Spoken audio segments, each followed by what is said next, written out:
Steve, Minecraft dünyasındaki sıradan bir günde her zamanki gibi malzeme toplamak için köyün yakınlarındaki ormana gitmişti. Ancak bu sefer bir şeyler farklıydı. Gökyüzü her zamankinden daha parlak görünüyordu ve yıldızlar daha da yakınmış gibi hissettiriyordu. Bu gariplik Steve'in merakını uyandırmıştı. O gece Steve evine döndü ve yatağına uzandı. Ancak gökyüzüne son bir kez daha baktı.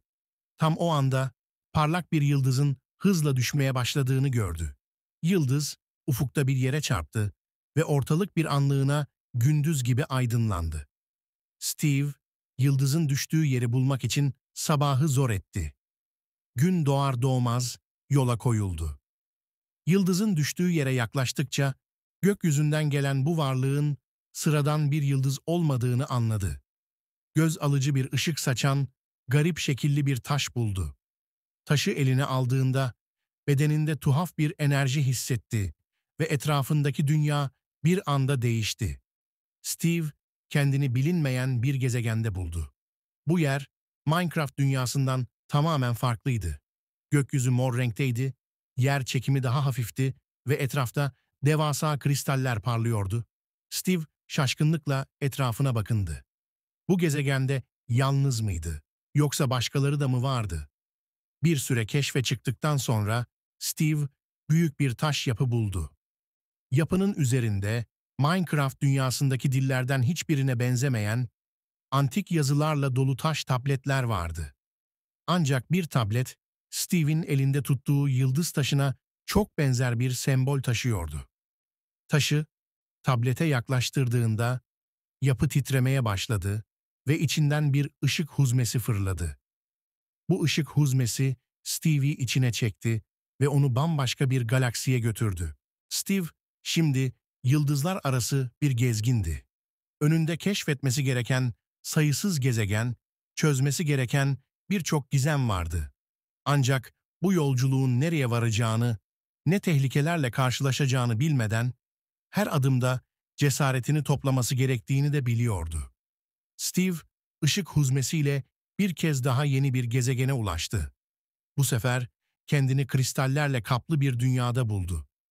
Ancak bu gezegen önceki kadar dostane görünmüyordu.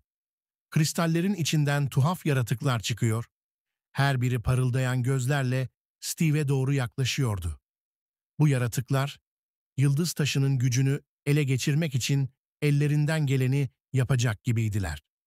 Steve, yıldız taşını kullanarak yaratıklarla başa çıkmaya çalıştı.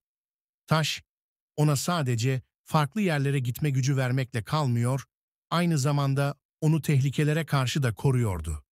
Ancak her defasında taşın enerjisi azalıyordu.